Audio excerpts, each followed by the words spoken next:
देखो, आज की क्लास में हम लोग अमाइंस वाले चैप्टर की एक बहुत ही फेमस रिएक्शन या फिर मैं ये कहूँ कि एक बहुत ही फेमस टेस्ट बेसिकली हम लोग आज पढ़ने जा रहे हैं। अगर तुम नाम की बात करो तो इसको कार्बाइल अमाइन रिएक्शन इस नाम से भी ये फेमस है, ठीक है। और दूसरा इसे कहा जाता है आइसोसाइनाइड टेस्ट, ठीक है। अब पहले अपन लोग इसके की पॉइंट्स के बारे में बात कर लेते हैं, फिर इसकी डिटेलिंग में जाते हैं।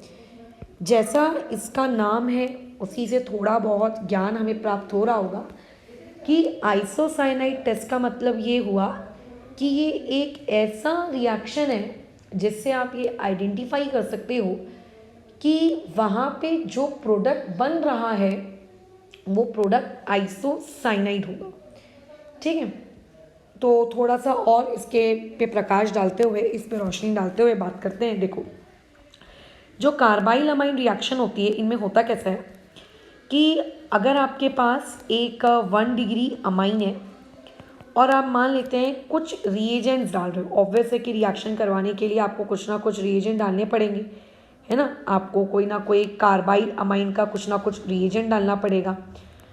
अब जब भी आप अगर 1 डिग्री अमाइन लेते हो और 1 डिग्री अमाइन लेने के बाद फिर अगर आप रिएजेंट डालते हैं तो पहली चीज़ वहाँ पे आइसोसाइनाइड बनता है, इसीलिए इस रिएक्शन को आइसोसाइनाइड टेस्ट भी कहते हैं, ठीक है। और दूसरी चीज़ जो कि बहुत ज़्यादा इम्पॉर्टेंट है कि एक बहुत ही ज़्यादा बदबूदार स्मेल आती है हमको, ठीक है।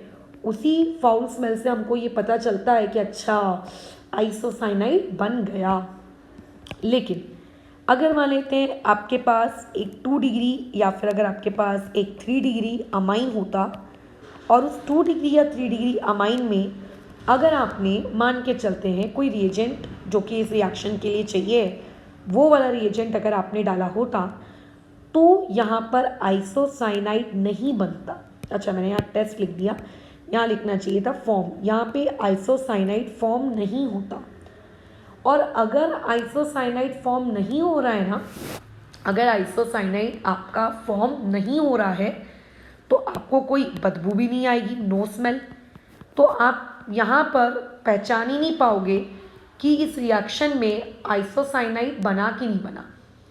वैसे बनता नहीं है ये मैं जानती हूँ, लेकिन आप पहचान नहीं पाओगे अगर बदबू ही नहीं आएगी तो एक्चुअली में जब इसकी मैकेनिज्म देखी गई, जो मैकेनिज्म तुम्हें भी बताई जाएगी, तो उससे इन दोनों पॉइंट्स को मद्देनज़र रखते हुए एक बहुत इम्पॉर्टेंट कंक्लूजन एक्चुअली यहाँ पे डिराइव किया गया। और वो कंक्लूजन ये निकल कर आया है कि अगर कोई चीज़ 1 डिग्री अमाइन होती है तो वो रिएक्शन कर जाती है और आपको फाउल स्मेल आ जाती है, और अगर कोई चीज़ 2 डिग्री या 3 डिग्री अमाइन होती है तो वो रिएक्शन नहीं करती और आपको फाउल स्मेल भी नहीं आती।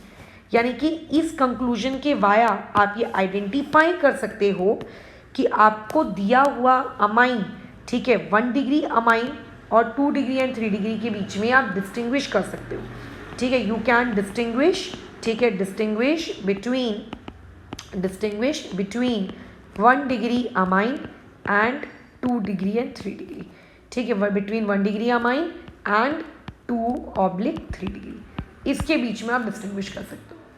तुम बोलोगे मैम अगर 2 और 3 के बीच में डिस्टिंग्विश करना हो तब हम कैसे करेंगे, तो ऑब्वियस है उनके भी तरीके हैं, बट फिलहाल के लिए 1 और 2 को अगर डिस्टिंग्विश करना है, आपको अगर 2 टेस्ट ट्यूब दी गई हैं, आपको आइडेंटिफाई करना है, ठीक है।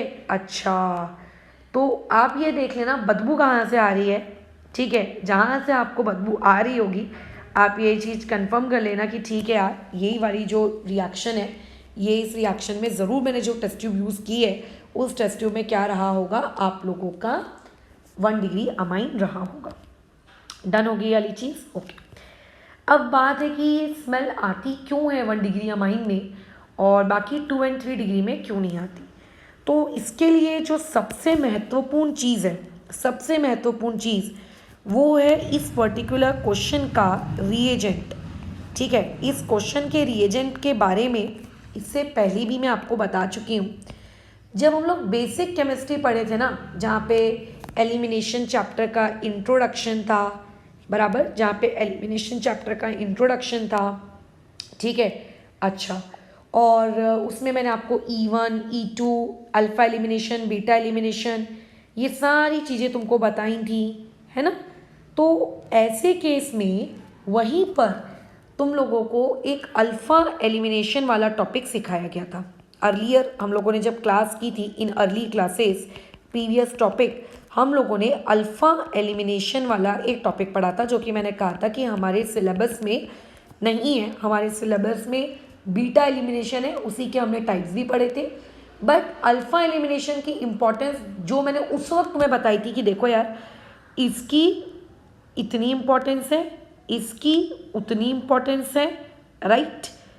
तो उसकी जो इम्पोर्टेंस उस वक्त बताई गई थी वो यहाँ पे मैं रिपीट कर रही हूँ, उससे ज़्यादा उसकी और कोई औकात नहीं है अप टू योर सिलेबस। क्या है भैया ये रिएक्शन, एक बार हम लोग देख लेते हैं क्या किसे मैं बोल रही हूँ। जो आपका अल्फ़ा एलिमिनेशन था ना, अल्फ़ा एलिमिनेशन में एक बहुत इम्पॉर्टेंट रिएक्शन इंटरमीडिएट फॉर्म होता है, ठीक है। V V V V V V I M P reaction intermediate form होता है, ठीक है। यूजुअली कैसा होता है, एक रिएक्शन के अंदर, एक रिएक्शन के दौरान आप लोगों को कौन कौन से रिएक्शन इंटरमीडिएट देखने को मिलते हैं। आपको कार्बोकैटायन देखने को मिलता है, कार्ब अनायन देखने को मिलता है, फ्री रेडिकल्स देखने को मिलते हैं, है ना। ये बहुत ही कॉमन आप लोगों के रिएक्शन इंटरमीडिएट हैं। बट इसके अलावा एक और बहुत ही फेमस रिएक्शन इंटरमीडिएट होता है जिसे हम लोग कहते हैं कार्बीन्स, ठीक है। इस रिएक्शन इंटरमीडिएट को हम लोग क्या कहते हैं, कार्बीन। ये हाईली अनस्टेबल रिएक्शन इंटरमीडिएट है, ठीक है। इसके बारे में हमारे सिलेबस में ज़्यादा रिएक्शंस भी नहीं है, और क्योंकि हमारे सिलेबस में इसके बारे में उतनी ज़्यादा रिएक्शंस नहीं है तो उतना ज़्यादा ये हमारे डिटेल में भी नहीं है। बट बेसिक कार्बीन के बारे में आपको वो चीज़ें पता होनी चाहिए, तो वो मैं बेसिक अभी यहाँ पे कवर करके दे रही हूँ। पॉइंट नंबर 1 बेसिक, अगर आपके पास एक कार्बन है, कार्बन ने 2 बॉन्ड्स बनाए हैं, लेट्स से ये 2 बॉन्ड्स बनाए हैं, ठीक है। और 2 बॉन्ड्स बनाने के बाद उसके पास इस तरीके से आपको 2 इलेक्ट्रॉन्स दिख रहे हैं, जिसको मैं कहती हूँ लोन पेयर, खाली इलेक्ट्रॉन्स। तो इस टाइप के स्ट्रक्चर को बेसिकली कार्बीन कहा जाता है, ठीक है। इसमें आप काउंट करिए कितने इलेक्ट्रॉन्स हैं। देखिए उसने एक बॉन्ड ऑलरेडी बनाया है, तो एक बॉन्ड बनाने में 2 इलेक्ट्रॉन लगते हैं, तो 2 इलेक्ट्रॉन, 3 इलेक्ट्रॉन, 4 इलेक्ट्रॉन, 5 और 6। इस कार्बन के पास 6 इलेक्ट्रॉन्स हैं। तो जब किसी कार्बन के पास 6 इलेक्ट्रॉन्स होते हैं, 2 bond with 2 pair of electrons, तो बेसिकली उसको कार्बीन कहा जाता है। कार्बीन सेक्सटेट ऑफ इलेक्ट्रॉन के साथ जन्मा है, उसके पास 6 इलेक्ट्रॉन्स होते हैं। और पॉइंट नंबर 2, ये एक इलेक्ट्रॉन डेफिशिएंट स्पीशीज़ है, क्योंकि हमने बहुत करोड़ों सालों पहले एक टॉपिक पढ़ा था कि जब किसी के पास 8 इलेक्ट्रॉन होते हैं according to that old concept, तो उसको स्टेबल कहा जाता है। उसको हम ये कहते हैं कि भैया इसका पेट भरा हुआ है। अगर 8 से कम है या 8 से ज़्यादा है तो उसको इलेक्ट्रॉन डेफिशिएंट या फिर इलेक्ट्रॉन रिच वगैरह वगैरह हम ये कहते हैं, है ना। तो ये इलेक्ट्रॉन डेफिशिएंट स्पीशीज़ है। अब क्योंकि एक इलेक्ट्रॉन डेफिशिएंट स्पीशीज़ है, इसीलिए ये एक इलेक्ट्रोफाइल है।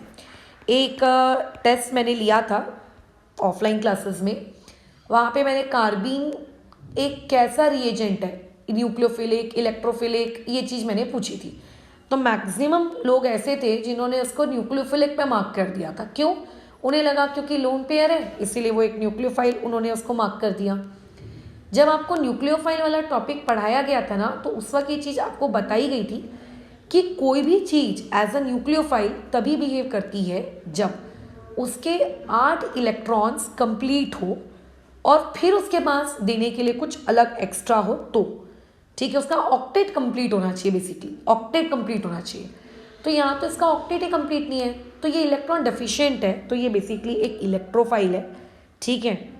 ये इसका नेचर है, ये एक इलेक्ट्रोफिलिक स्पीशीज़ है। अपने ऊपर ये क्या करती है, लोन पेयर कैरी करती है। अब इसमें भी अगर मैं थोड़े से डिटेल में जाऊँ तो ये लोन पेयर किस तरीके से कैरी करती है, ठीक है, ये लोन पेयर को किस तरीके से कैरी करती है, इसके अकॉर्डिंग कार्बीन्स के 2 क्लासिफिकेशन होते हैं, ठीक है। मैं जितना भी कार्बीन के बारे में आज के लेक्चर में बताऊंगी ना, that is up to the mark, वो आपके लिए सफिशिएंट है। उससे ऊपर आपको कार्बीन के बारे में जानने की ज़रूरत नहीं है, ठीक है, क्योंकि वो आपके मेंस के सिलेबस के फिर क्या आ जाता है, बाहर की चीज़ें, उसमें भी मत टारगेट करो उसको। और मेरे हिसाब से तो पहले अपन को अपना बेस क्लियर करना चाहिए, उसके बाद उस टॉपिक में अगर अपना ऐसा लगे कि मेरी कमांड बहुत अच्छी हो गई है, तब हायर में परस्यू करना चाहिए। बट अभी लोन पेयर कैरी वो किस तरीके से करता है, इसके अकॉर्डिंग अगर मैं क्लासिफिकेशन करूँ तो कार्बीन्स को बेसिकली दो पार्ट्स में क्लासीफाई किया जाता है, दैट इज सिंगलेट कार्बीन, और एक को कहा जाता है ट्रिपलेट कार्बीन। अब मैं बता देती हूँ कि सिंगलेट को सिंगलेट क्यों कहते हैं, ट्रिपलेट को ट्रिपलेट क्यों कहते हैं, because this is important, quite important. मैंने क्या कहा, कार्बीन एक ऐसा स्ट्रक्चर है जो दो बॉन्ड बनाएगा। तो चाहे आप सिंगलेट की बात करो या चाहे आप ट्रिपलेट की बात करो, दो बॉन्ड्स तो बनेंगे ही बनेंगे, ठीक है। तो लेट्स से मैंने ये दो बॉन्ड्स बना दिए। अब दो बॉन्ड्स के उस तरफ कोई ना कोई एटम होगा, लेट्स से इधर एटम ए है, इधर लेट्स से एटम बी है, इधर एटम बी है, इधर एटम सी है, कुछ भी रख लो। अच्छा, सी नहीं रख लेते, एम रख लेते, कोई ना कोई वहाँ पे अटैच्ड होगा। अब इसके बाद लोन पेयर होते हैं, मैंने अभी भी डिस्कस किया, इलेक्ट्रॉन जो आपको दिखते हैं वो लोन पेयर्स होते हैं, है ना, वो लोन पेयर्स होते हैं। अब होता कैसा है, अगर वो दोनों के दोनों लोन पेयर्स, जो दो बिंदियां आपको दिख रही है ना, सिर्फ दो बिंदियां, अगर वो दोनों की दोनों बिंदियां एक ही ऑर्बिटल में रह रही हैं साथ साथ, हंसी खुशी, एक ही घर के नीचे वो दोनों रह रही हैं साथ साथ, ठीक है, एक इलेक्ट्रॉन और स्पिन में, एक स्पिन में, मज़े से दोनों इस तरीके से ये दोनों क्या कह रहे हैं, रह रहे हैं, है ना। तो इसे कहा जाता है सिंगलेट कार्बीन, इसे कहा जाता है सिंगलेट कार्बीन। बट अगर ये दोनों इलेक्ट्रॉन अपने अलग अलग कमरों में रह रहे हैं, अलग अलग ऑर्बिटल्स में रह रहे हैं, ठीक है, एक अलग दूसरा अलग, तो बेसिकली इसे कहा जाता है ट्रिपलेट कार्बीन। बट मैडम इसको सिंगलेट क्यों बोला, ट्रिपलेट क्यों बोला, पेंटालेट, हेक्सालेट, हेप्टालेट, ये सब नाम आपने क्यों नहीं रखे, विचित्र विचित्र, बताइए।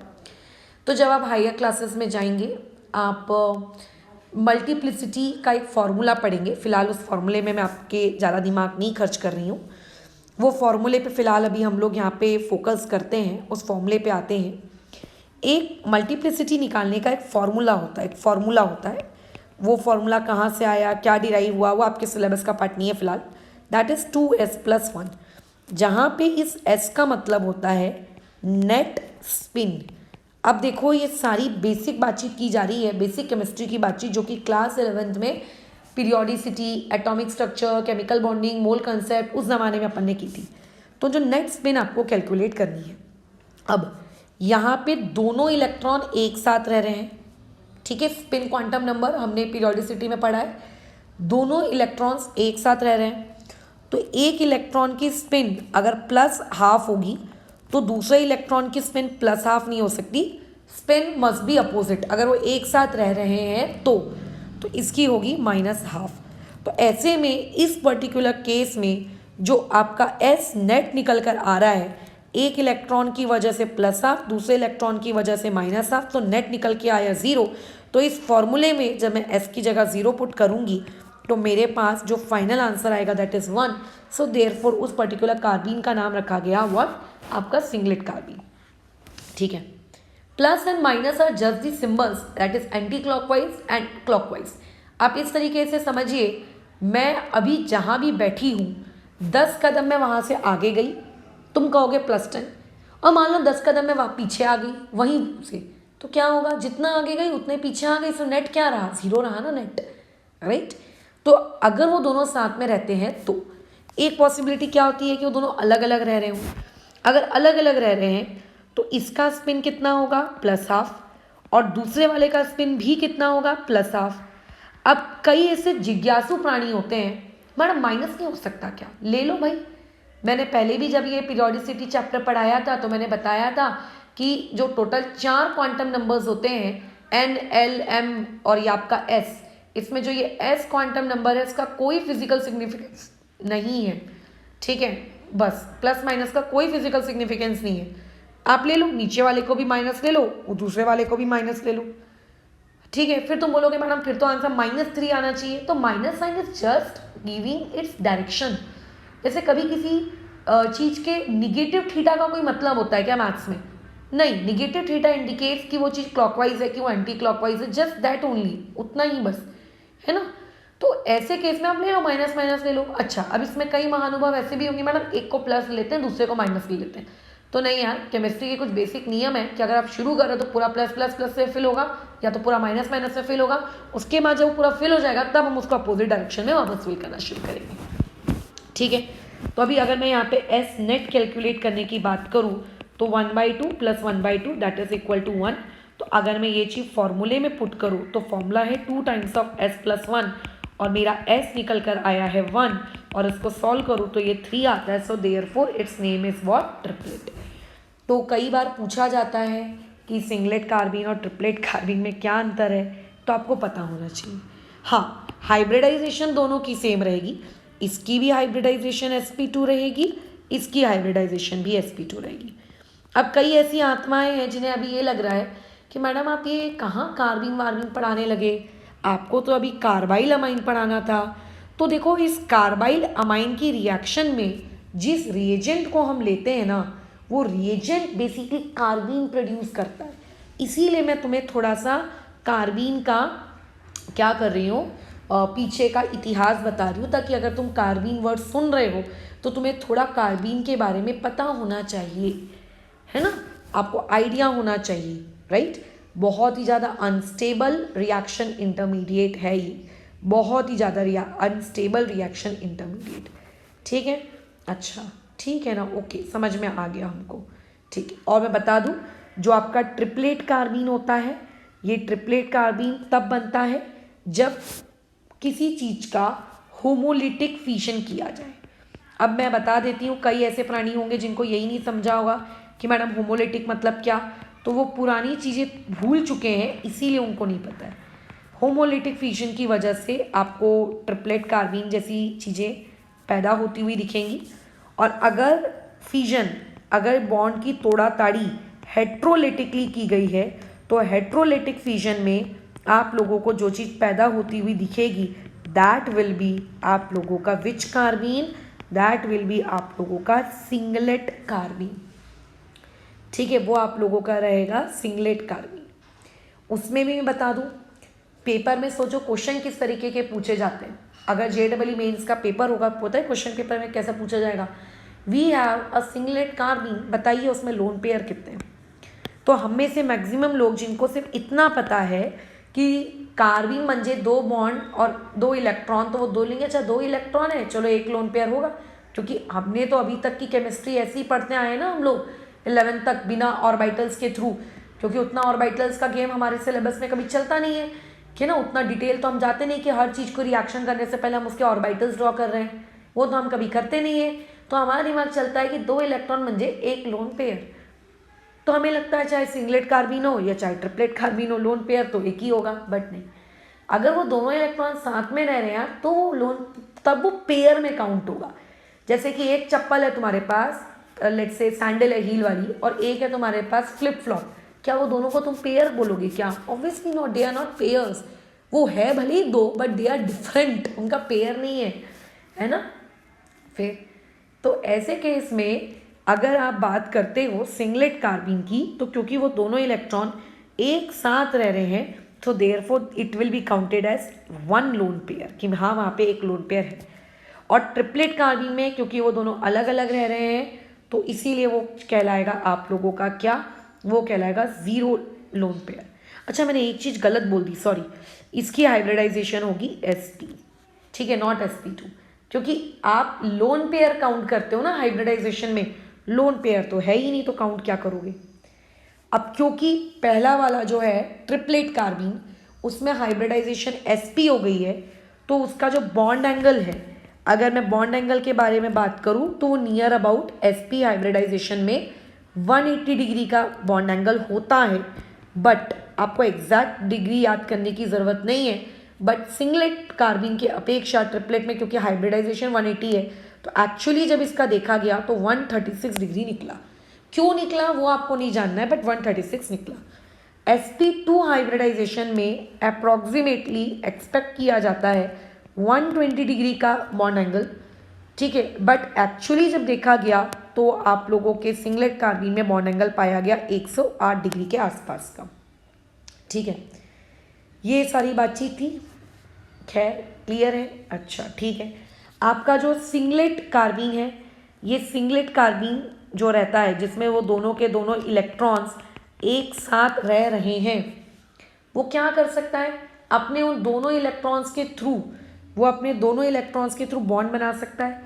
तो आपका जो सिंगलेट कार्बीन है that can act as a Lewis acid, जो ट्रिपलेट कार्बीन है वो लेविस एसिड के जैसे एक्ट नहीं कर सकता। ठीक है, वो लेविस एसिड के जैसे एक्ट नहीं कर सकता।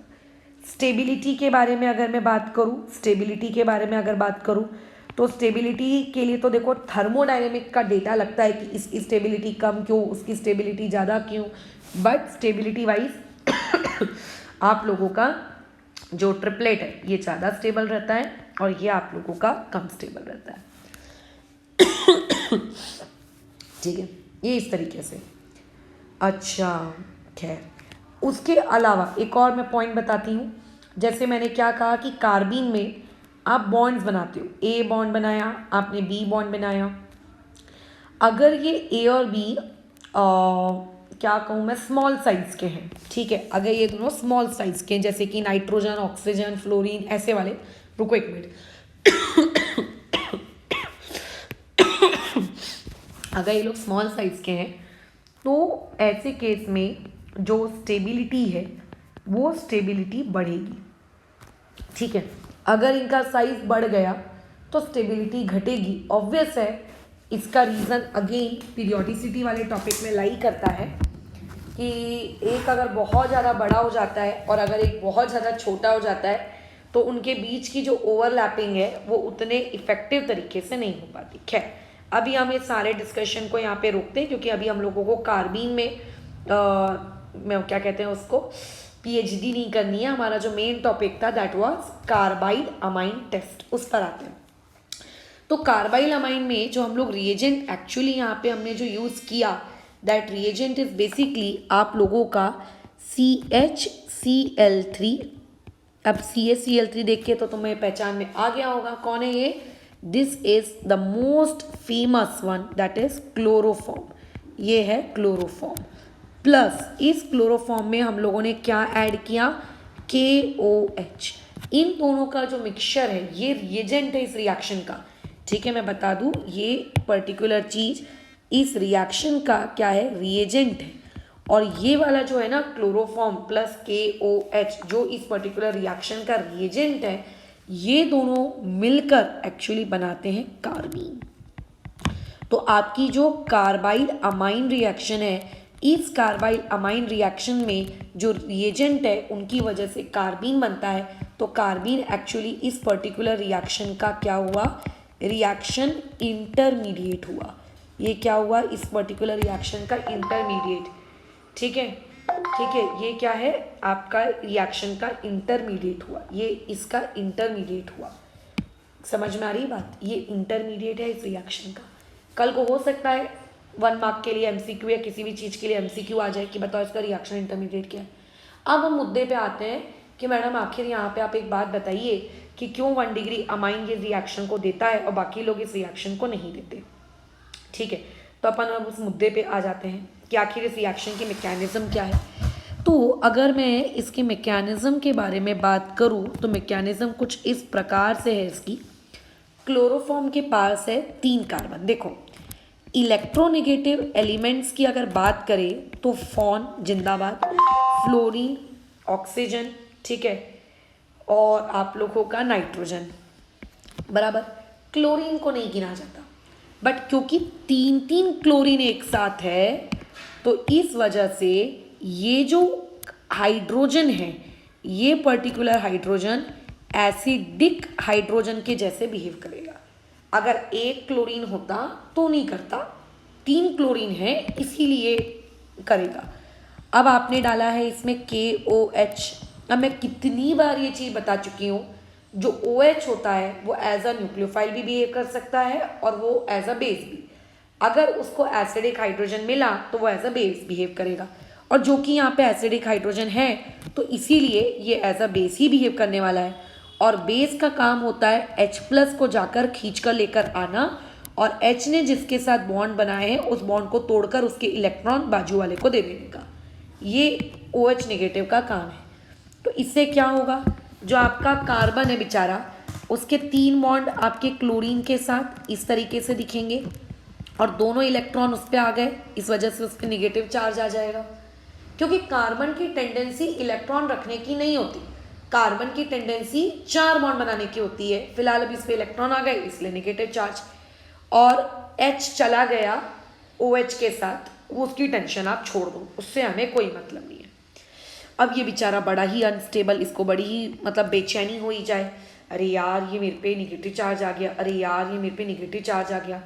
अब एक्चुअली क्या होता है कि यहाँ पे जो आप लोगों का जो Cl है, ठीक है, यहाँ पे आप लोगों का जो Cl है, ये Cl भी कोई कम शैतान नहीं। अब क्योंकि तीनों Cl है इसीलिए कल को हो सकता है वंश को मजा आए, मैडम एक फ्लोरीन, मैडम एक क्लोरीन, मैडम एक ब्रोमीन, ऐसा ले लेते, ऐसा भी लिया जा सकता है। But usually carbyl amine reaction के लिए जो रिएजेंट होता है वो क्लोरोफॉर्म होता है। बट अपन एक केस सपोज करके चलते हैं, तीनों अलग होते हैं, एक फ्लोरीन होता है, क्लोरीन होता है, एक ब्रोमीन होता है।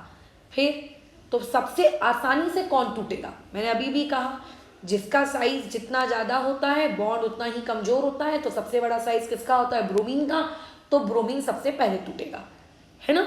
बट फिलहाल मेरे पास जो मेरा रिएजेंट है, मेरे रिएजेंट में तीनों के तीनों सेम टू सेम है, तो तीनों के तीनों सेम तरीके से ही टूटेंगे।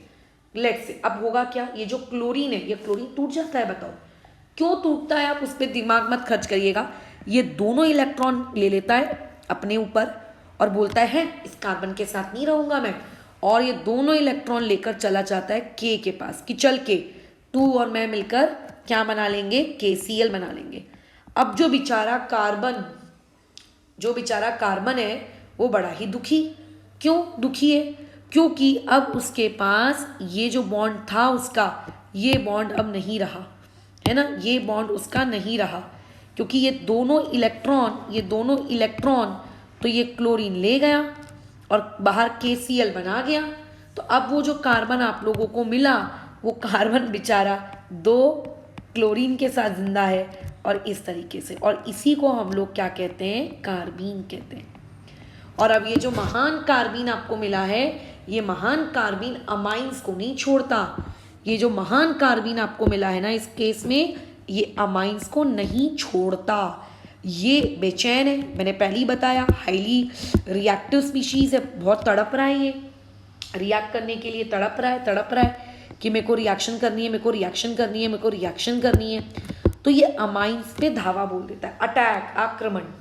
कैसे, देखो नाइट्रोजन जो है हम जानते हैं 3 बॉन्ड बनाता है और 1 लोन पेयर रखता है, बट नाइट्रोजन कुछ केस में 4 बॉन्ड बनाकर खुद के ऊपर पॉजिटिव भी रख लेता है, जैसे NH4 पॉजिटिव, हम जानते हैं ना। अच्छा, ये तो मैडम हम जानते हैं। अब क्योंकि कार्बन के पास का क्लोरीन तोड़कर चला गया उसके साथ रिश्ता, तो इसीलिए यहाँ पर एक खाली ऑर्बिटल पड़ा है और यहाँ पे एक ऑर्बिटल है जिसमें ये दोनों इलेक्ट्रॉन्स हैं।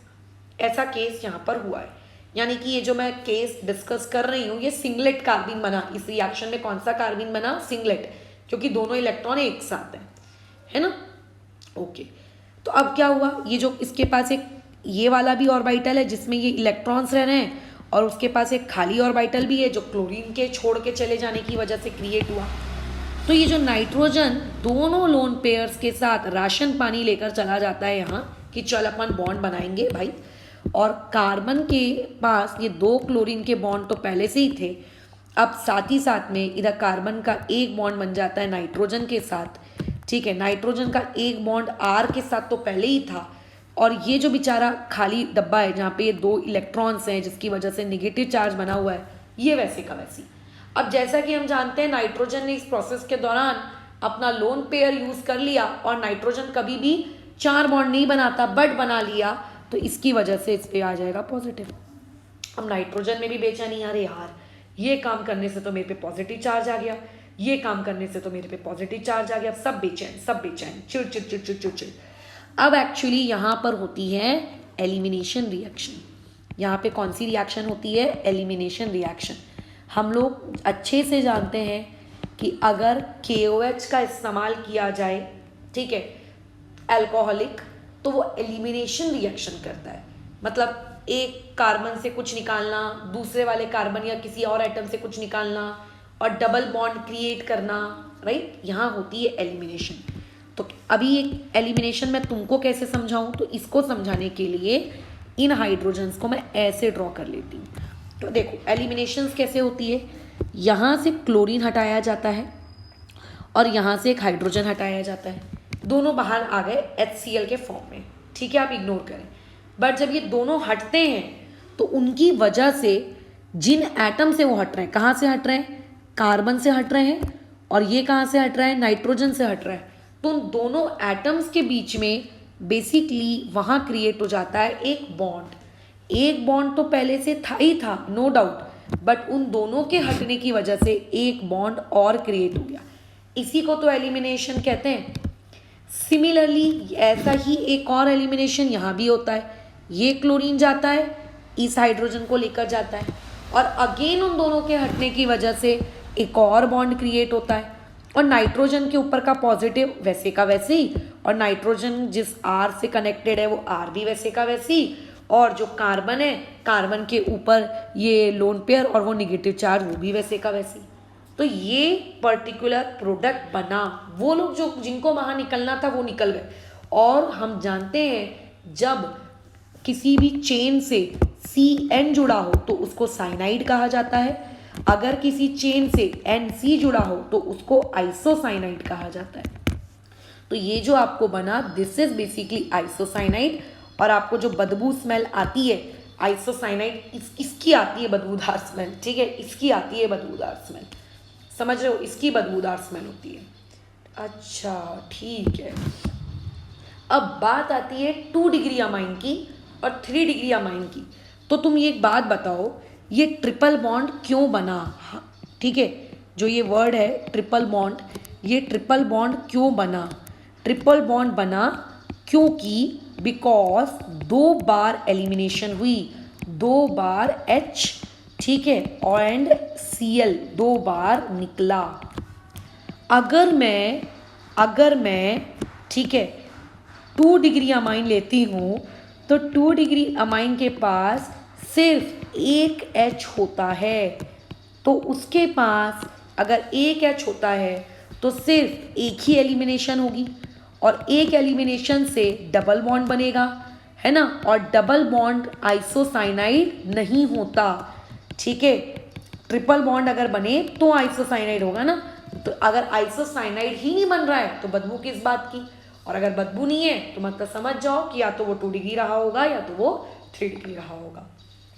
इस तरीके के क्वेश्चंस आप पेपर में असर्शन रीजनिंग के फॉर्म में एक्सपेक्ट कर सकते हो कि ऐसा क्यों हुआ, वैसा क्यों नहीं हुआ, या पेपर में MCQ एक्सपेक्ट कर सकते हो, जैसे कि आपको कुछ ऑप्शंस दे दिए जाएंगे लाइक दैट, इस तरीके से, ठीक है। A, इधर B, एक मिनट, B में आपको दे देगा C6H5NH2, आपको C ऑप्शन दे देगा NH यहाँ पे इस तरीके का, आपको D ऑप्शन दे देगा ये इस तरीके से, और उसके अलावा आपको एक और ऑप्शन दे देगा E कुछ इस तरीके से, और क्वेश्चन बोलेगा पॉजिटिव आइसोसाइनाइड टेस्ट बताइए कौन कौन देता है। तो जिस बंदे को ये पता होगा कि पॉजिटिव आइसोसाइनाइड टेस्ट वो लोग देते हैं जो कि 1 डिग्री अमाइन होते हैं, तो वो ढूंढेगा कि 1 डिग्री अमाइन कहाँ है।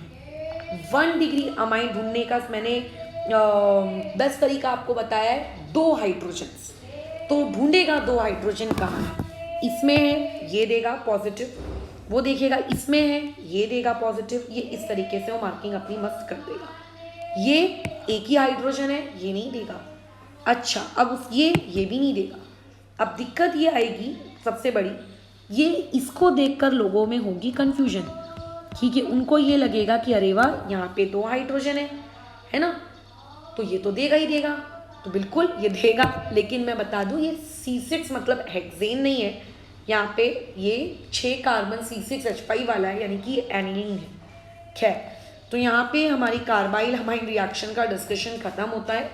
जो कि हमने कार्बीन के फॉर्म में थोड़ा एक्सटेंडेड ले गए हम लोग, और अदरवाइज छोटा सा टॉपिक था बट कार्बीन के बारे में बताना ज़रूरी था।